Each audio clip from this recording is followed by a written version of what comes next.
Olimpíada terá segurança reforçada com o Centro Internacional de Inteligência, coordenado diretamente da capital federal. Garis suspendem paralisação que durou 3 dias e metroviários decidem o fim da greve nesta terça-feira.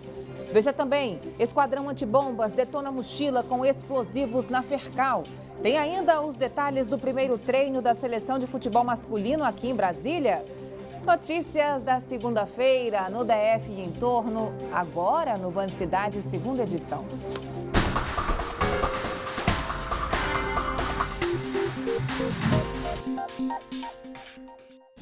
Olá, boa noite para você. As férias acabaram, estou de volta, seja muito bem-vindo. Amanhã tem assembleia para decidir os rumos da greve dos metroviários. A categoria está há quase 50 dias de braços cruzados.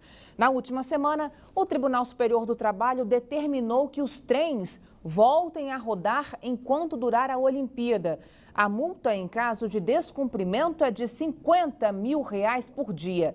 A Justiça decidiu ainda que o GDF corte o ponto dos grevistas até o julgamento do dissídio coletivo, que acontece neste momento.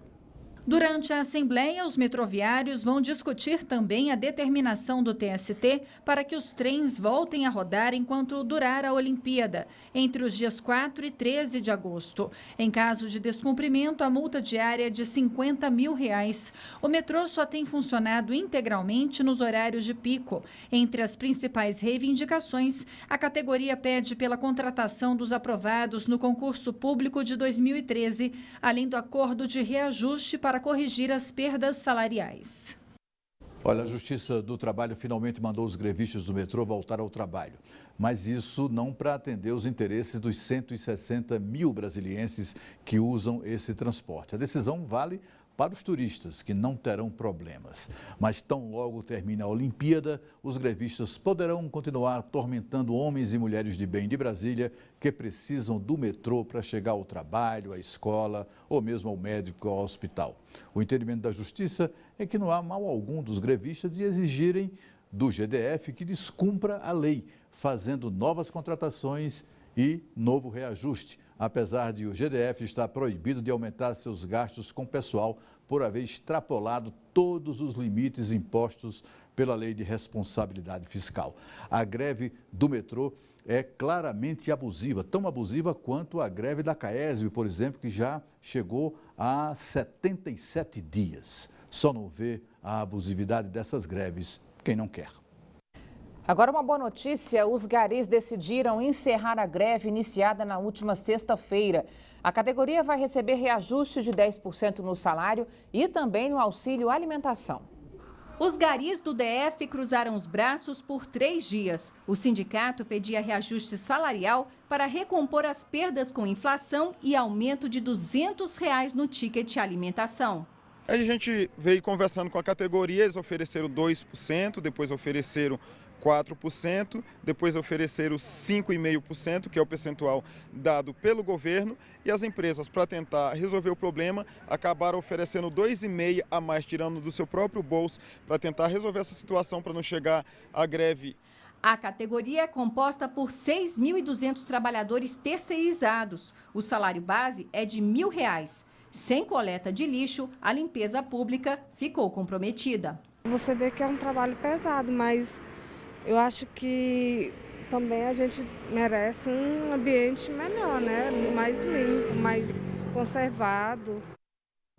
Agora, olha até onde vai a ousadia dos bandidos. 2 jovens roubaram um celular na Feira dos Importados, bloquearam o rastreador do aparelho e depois tentaram vender o telefone para a própria vítima.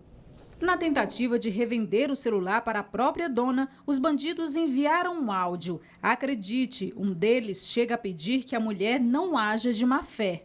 E aí, moça? Deixa eu falar pra senhora. Eu postei já o celular aí na Feira do Rolo do Facebook, sabe? Ó, tem neguinho dando de R$900 toda hora. Se a senhora quiser, eu até posso pra senhora ver, porque é um celular bom, é a última geração. Tem neguinho aqui dando R$900, mas tipo... Eu não... Tá, é paia vender, mas, ó, se a senhora me der o quê? 600 conto, Amanhã mesmo eu devolver esse celular para a senhora, levar até onde a senhora quiser. Mas, tipo, a senhora não pode agir de má fé com nós, não, que nós não estamos agindo de má fé com a senhora.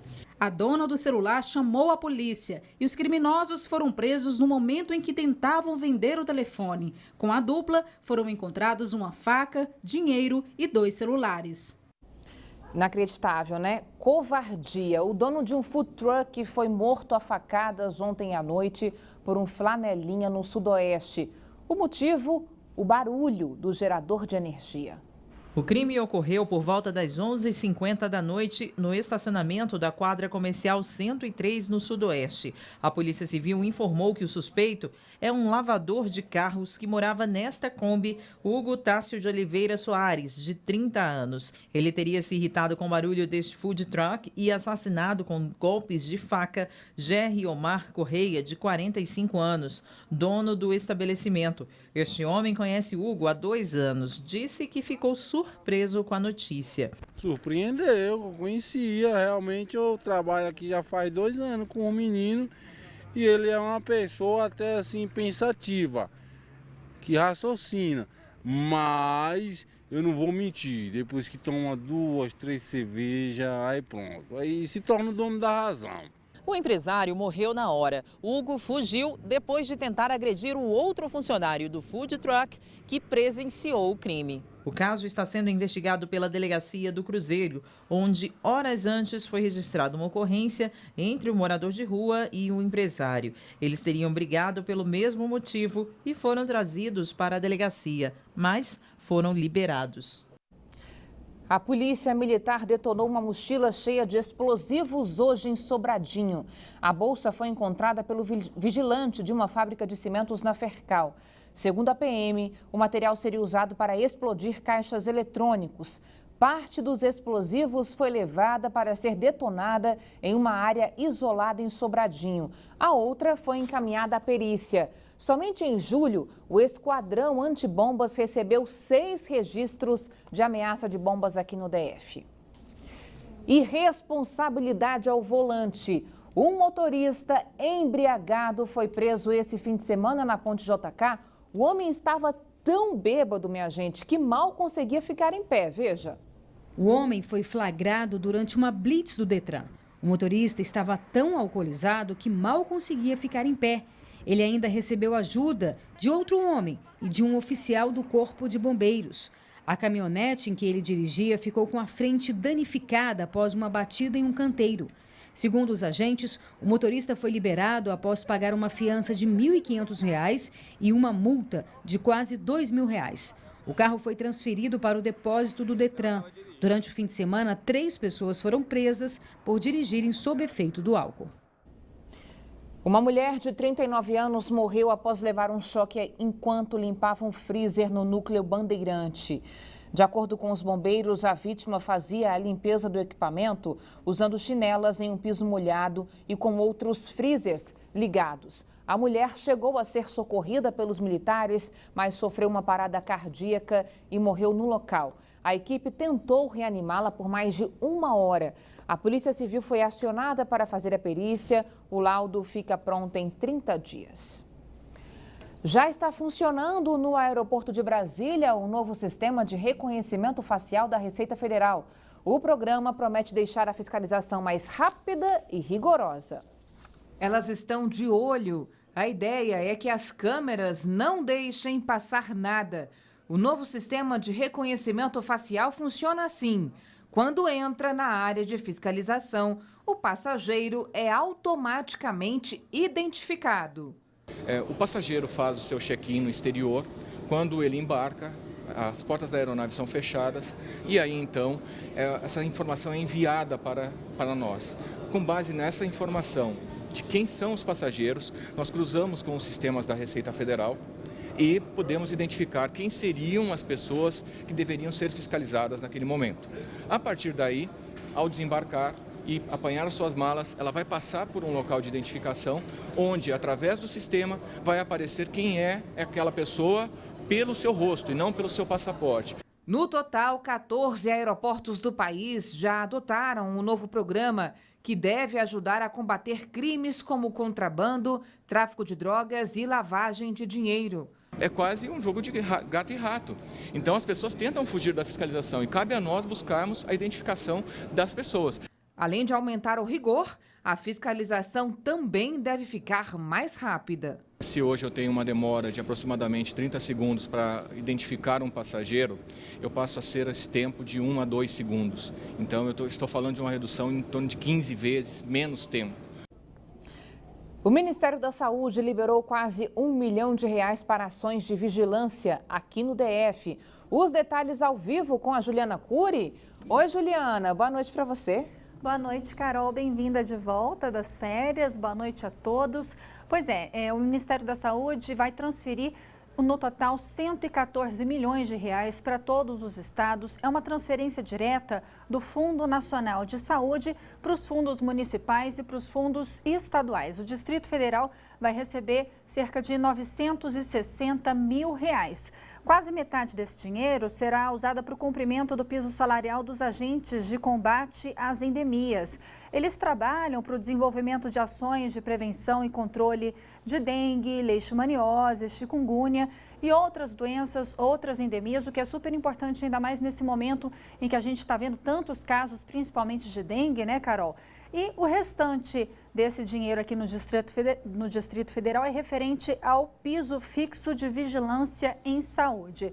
Agora, já que a gente está falando das ações do Ministério da Saúde, Carol, e a Olimpíada se aproxima cada vez mais, né? Já é quinta-feira, faltam 4 dias. Então, o Ministério também está preocupado com a proximidade da Olimpíada e está promovendo uma outra ação. Dessa vez é que a pasta, o Ministério, vai promover educação sexual para usuários de um aplicativo de encontros pelo telefone, né? Um aplicativo chamado Hornet. Esse aplicativo já tem mais de 1 milhão de usuários cadastrados no Brasil e aí eles vão ter acesso a informações sobre prevenção ao vírus HIV e outras infecções sexualmente transmissíveis. A gente sabe que a Olimpíada são os jogos, mas tem aquelas festas antes, tem festa depois, então tudo pode acontecer e aí eles têm que se preocupar com tudo. O governo tem que se preocupar com segurança, com saúde, com tudo, né, Carol? É verdade, Ju. Obrigada. Boa noite para você, viu?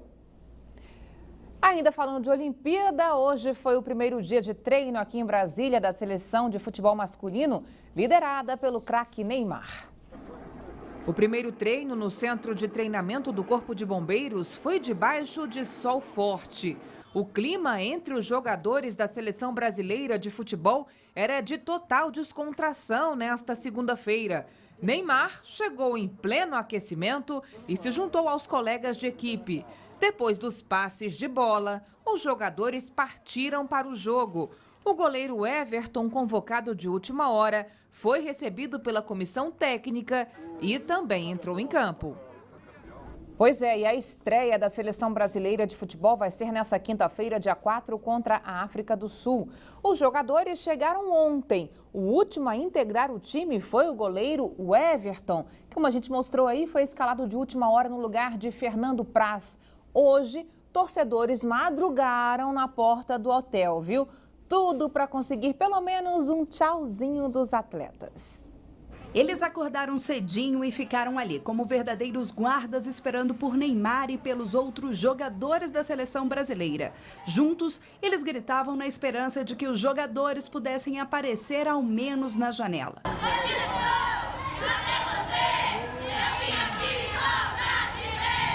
E olha como essa meninada deu sorte. Eles que são de Barreiras, na Bahia, vieram para Brasília para participar de um projeto cultural da escola e se hospedaram em um hotel vizinho ao da seleção e ficaram encantados em ver os jogadores. E a gente conseguiu ver todo o movimento, as viaturas, o ônibus chegando e a gente conseguiu ver alguns jogadores que desceram do ônibus, foi muito legal. Neymar, Gabigol e Gabriel Jesus, que eu tenho certeza que eu consegui ver.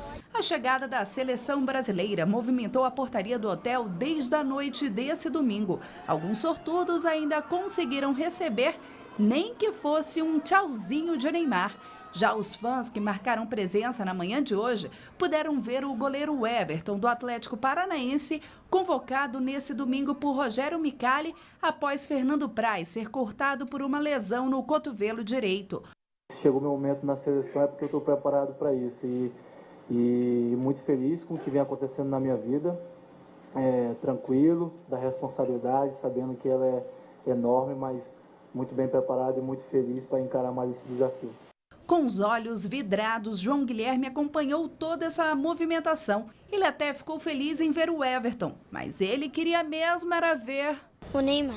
Apesar da lembrança amarga do 7-1 que a seleção brasileira tomou da Alemanha na última Copa do Mundo, a torcida parece estar confiante para o resultado na Olimpíada. Eu tenho uma expectativa favorável, né? Espero que a nossa seleção possa ficar bem classificada, se não uma das melhores, né? A nossa favorita. E vamos torcer aí, como o brasileiro deve torcer e nunca perder a esperança. É verdade, nunca, né? Olha, os ingressos para os Jogos da Seleção Brasileira de Futebol já estão esgotados, viu? O repórter Rodrigo Nunes tem as informações ao vivo pra gente. Oi, Rodrigo, boa noite para você. Tem previsão de abrir novo lote de vendas? Boa noite, Carol. Seja bem-vinda de volta. Boa noite a todos que acompanham o Band Cidade. A notícia não é boa para o torcedor que quer assistir aos Jogos do Brasil aqui na cidade e ainda não tem ingressos. Não haverá lotes extras aí para essas partidas. Então, a única chance desse torcedor é caso um comprador desista de assistir a partida e coloque o ingresso para revenda no site. Mas ainda tem ingressos para os outros jogos aqui na cidade. Quem quiser comprar ou revender esses ingressos, basta acessar o site www.rio2016.com/ingressos ou então ir até a central de vendas que fica no Centro de Convenções Ulisses Guimarães, que funciona das 9 da manhã até as 9 horas da noite.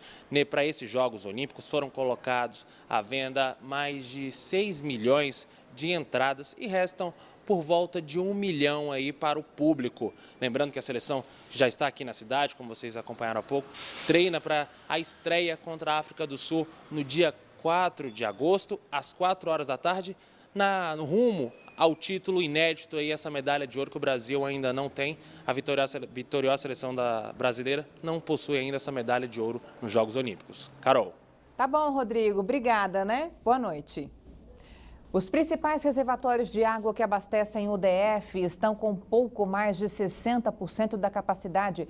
As informações com João Cláudio Silveira, direto do estúdio da Band News FM. João, boa noite para você.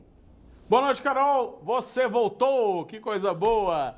O Distrito Federal enfrenta um período de seca severa há quase 80 dias e não registra nenhuma chuva. Com isso, os principais reservatórios que abastecem o DF estão a pouco mais de 60% da capacidade. Caso o percentual continue a baixar, a Agência Reguladora de Águas, Energia e Saneamento Básico, a ADASA, vai adotar uma série de ações mais drásticas, como o aumento da tarifa e, em casos mais extremos, chega até ao racionamento de água. A ADASA elaborou uma proposta de resolução que estabelece os volumes de referência dos reservatórios e vai fazer uma audiência pública no dia 9 de agosto para apresentar um documento. Os técnicos estipularam o seguinte: como estado de atenção quando o nível dos reservatórios atinge 60% do volume útil, estado de alerta com o nível igual ou inferior a 30% e estado de restrição de uso quando o nível atinge menos de 20% do volume de água. Segundo o IMET, apenas em maio choveu 4 milímetros, 90% abaixo da média do mês de julho e chegou a registrar 8% da umidade relativa do ar. De volta no estúdio com você, Carol. Bom ter você de volta. Um abraço. Obrigada, João. Boa noite para você e até amanhã, viu? No último sábado foi celebrado o Dia Mundial de Enfrentamento ao Tráfico de Pessoas. Para alertar a população sobre esse crime, o GDF montou uma tenda de informações no Parque da Cidade. Veja.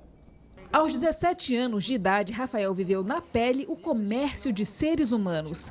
Ele revelou que sonhava ser jogador de futebol e que um falso empresário aproveitou deste sonho.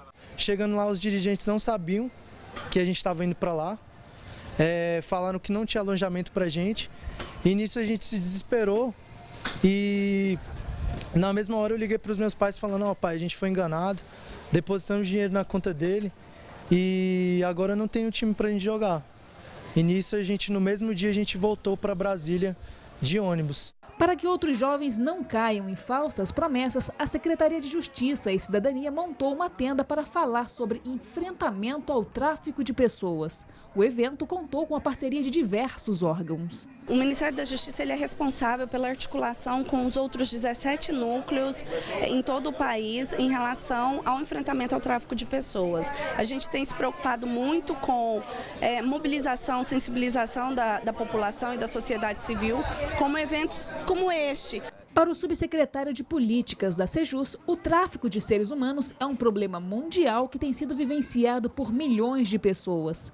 Ele acredita que a falta de conhecimento faz crescer esta modalidade criminosa e aproveitou o evento para traçar o perfil de um aliciador de pessoas. Geralmente acima de 30 anos, geralmente bem articulado, falando muito bem e vendendo a realização de um sonho.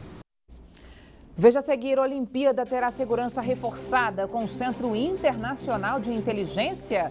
Os detalhes no próximo bloco do Band Cidade. Até já.